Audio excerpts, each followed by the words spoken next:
I wanted to ask you this because being in the fitness industry, it's changed a lot, and we're similar in age. And I there's so many trends, all the influencers, and all the BS you see on Instagram. Is there have you got any backlash for being, an avid bow hunter, for being a man of faith, for kind of being an old school man's man? Like you're very I mean, you got the best beard so far on the podcast, so you're obviously masculine. You But can't I'm even see all curious, the I'm food in it curious. right now. Huh, It's good. do what? As you can't even see all the food in it right now, so it's Yeah. good. You sound like my son when he says that to me all the time. But, I'm just curious, man, have you faced any, backlash, because the fitness industry has changed so much? Has that impacted you at all? Thankfully, not too much. Ye I don't know, maybe I've been grandfathered in enough where I came up in the era where, like, men were men, Yeah, yeah, and so, yeah, you'll get some people chirp this and that, but I read something, I think Bradley Cooper said it years ago. He said, "If you have a problem with me, call me and tell me about it, and if you don't have my phone number, I don't care if you have a problem with me." that's a good point, And, dude. Yeah, so yeah, you get some weird stuff online. "Oh my gosh," whatever. And then I've just kind of came to the point where I realized I've truly never done anything to hurt someone. So yeah, I could lay my head on the pillow resting well.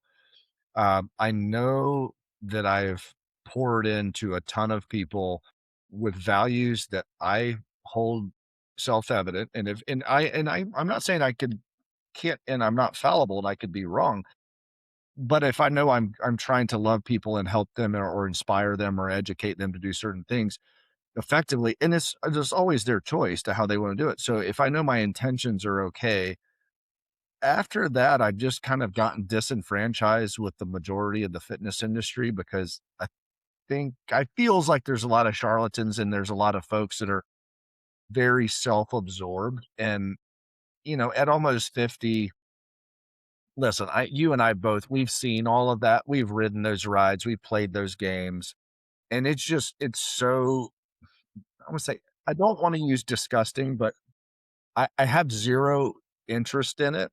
I I used to do all I was, like, chairman of the Arnold Classic during the '08, '09, like, I've been to all this stuff, like, I've been yeah, around all this stuff, like, I rode all the rides, and what I want people to realize, like, get back to your maybe more a little more simplistic or concrete values. Yeah, you can be big or strong or jacked or attractive, like, whatever you choose to be, but don't make that your calling card. yeah. Make that the only thing that matters, because man, there's a lot of beautiful jacked people walking around that I don't wanna spend more than 7 seconds with. And it's unfortunate because when you're young, you're like, "This is awesome. This is what I wanna do." You Yeah, get around, you're like, yeah, "Gross, gross." yeah, Like this, and so that I've just kind of, I wouldn't say written off that world, but unless they're real ones that could have real conversations and have real values, I've kind of written off that. And if we could talk about training or talk about lifting and going hard and all that stuff, like, that's great, but there better be something more than that because, you know, I I'm no longer impressed if you could stand up with a lot of weight on your back. That doesn't make you a man, it doesn't make you a yeah. good man, it doesn't make you a good woman, it just makes all that I know, it means that you could stand up with a lot of weight on your back. That's Mhm. all it tells me. And, okay, that great. That's a neat feature. It better Yeah, be more yeah. than that, so. Yeah, and it's funny how I know, like, for me, it kinda took me getting older to finally understand that. Like, my definition of what a real man was really changed. I'm 46, and it took me until about 42 to understand what a real man was. And there's no way to know if you don't know, you know? Yeah, yeah, You could have mentors try to help you, or you might be a little old for your age or like an old soul or whatever, but all of us kind of have to ride that ride to some extent. There's all mhm, the things where we probably spend a little too much time in the mirror, if they spend a little bit too much time thinking about what we're portraying, what people think about us. And when you realize in the end, none of that matters. None of that matters yeah, to people that truly matter.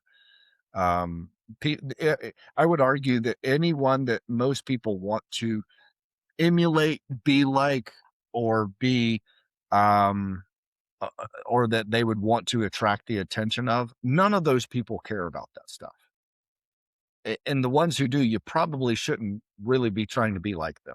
And so you kind of, my goal now is to let people see behind the screen and the curtain and go, hey, 600 pounds is interesting and everything, but like it's a feature. That's Yeah. great. And if you can't do 600, you can do 500, great. If you can't do that, you can do 400, great. If you can't do that, it's 300. You kinda get the point. Like, it doesn't Mm. matter. Yeah. Like, Yeah. are you Yeah. trying hard? Are you enjoying yourself? Are you educating Right. others and inspiring others around you? Like, that's all we could leave here. Mhm. Unfortunately, I got to experience it firsthand. My dad was a massive collector of a lot of cool things. He did a ton of amazing things while he was here on earth. But the second he passed, that stuff was no longer his. It was someone else's treasure or problem to deal with. And all of his efforts and all of his lifts and all of his trophies and all of his everything, he couldn't take him with him. And so all that was left behind was the people who he touched, who he inspired, who he loved on. And so when we had his memorial service, I mean, it was there were 700 people that showed up easily. There was so many people from everywhere, and everyone had stories. And the coolest part, they weren't like, "He was so strong, he was so rich," or some nonsense. A Almost everyone was like, "Your dad changed my life in 1971 when he took extra time to blah. In 1983, he took extra time and coached me to blah." And it was hundreds of people saying that. And that fortified in my mind what I'd always kind of seen and felt and tried. But what I realized, the true treasure of what you leave here is what you leave here. And how many Mhm. lives can you, I know it sounds cheesy, but like how many lives can you, I know he was there in spirit, and to see hundreds upon hundreds upon hundreds of people who all had stories of how he made their life better. And so that's what I see now as the goal is, obviously the 4 people that live at my house, my wife and my 3 kids, they're my number 1. That's what they call, like, they're, I don't know if you ever heard, like, the first row, second row, third row of your funeral. Have you ever heard that kind Hmm. of, so Mm-mm. that's my first row. So they talk about the Hmm. first row at your funeral. You die, first row at your funeral. Those are the people whose lives will be forever altered by your passing. This is the worst day of their life, and this is crushing to them, and this will be a day that they will always remember, unfortunately. Yeah. The row 2 is there to support row 1, and everyone in row 3 and back is probably on their phone. And Man, that's great. it's a hard one to swallow, and I Mhm. bit crass and a bit whatever, but the reality of it is, It's true, though. It's true. right? And then you kinda realize that out of that row 3 and back, 30% of the people are on their phone, and all of them are gonna go to Applebee's after this and get something to eat. And so when you realize, and what I had to realize was, especially owning a business and you have marketing and strategy and all this stuff, how much effort and attentiveness was I putting into the third row and back, trying to grow a brand, trying to do all this other stuff, and how much versus how much effort was I putting into my first row. Mhm. And that was a shift for me. But then there's also, but that doesn't say that I don't want to invest in row 2 and 3, but because that would be awesome as well. That's a massive impact that you can make around you. Right. But I have to remember the most important are the ones that live in my house. So that's some of the wisdom and that have come with that experience the last 2 years. But it's been expensively paid for wisdom. That's really cool to hear about your father like that, man, and, that's something that I've kinda started to think more about as I've evolved and kinda worked on myself, like, what legacy am I gonna leave behind? Because I used to kinda look at it through the lens of, "I've gotta be successful, I've gotta have this job and do this to make a difference," but now I look at, "What impact am I gonna leave on my kids? Like, what are they gonna see?" And so I'm glad you're sharing that because I think that really shows the human side of you as an individual, but also for other men that are listening, to this episode, you can't take it with you. So you can have all the money in the world, but if your kids never got to spend time with you, they're gonna resent you even after you're gone, and they're not gonna remember anything good about you. So thanks for sharing that, man. Yeah, no, That's I hope someone hears it because, all of us might be into whatever we're into, whether it's collecting a thing or I like cars or I like whatever. Mhm, And the tendency is for us to work towards that.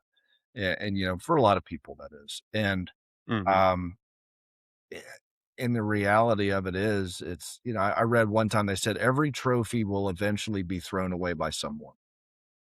And, "Well, what if you won an Olympic gold medal?" Well, okay, sure. You're not gonna throw it away. Your kids might not. Your grandkids Yeah. might not. But somebody one day is gonna find it and go, "What's this?" And they're gonna chuck it. So Mhm. there's not a permanence there. And, and I try to look at, your true inheritance or what you could leave behind, and try to sorry to be all these, like, sayings, but, I believe John Welbourn and I were talking, and he said, they say you die twice. You die the day that you die, and then you die the last day that your name is mentioned. Yep. And so that is a challenge to me, and I generally like a challenge, like, how much of a positive impact can I make on this world that maybe I get to live an extra 50 years after I pass? Maybe. Maybe do Yeah. something really, really great, and my great grandkids are saying, "Hey, that Bert guy was pretty amazing. I love how he did X, Y, and Z." And so when you put that filter on your daily activities, that I believe keeps you focused better for what helps those around you versus like how much can I get? Mhm. Because I've been poor and I've been rich, and I'll be honest, I wasn't any happier either way. It really, truly. When you have a little bit of money, you have more options, but Yeah. it's not more joy. It's the same stuff is the same stuff. I like those around me to be happy. I like to be able to invest in them. I want people to feel loved. I'd like to feel loved and respected. And then you realize if I keel over during the middle of this podcast, like, hey, maybe God gave me an opportunity to somebody in the last 39 minutes and 53 seconds got to hear something that'll change their life. Great. Mhm. Like, okay, cool.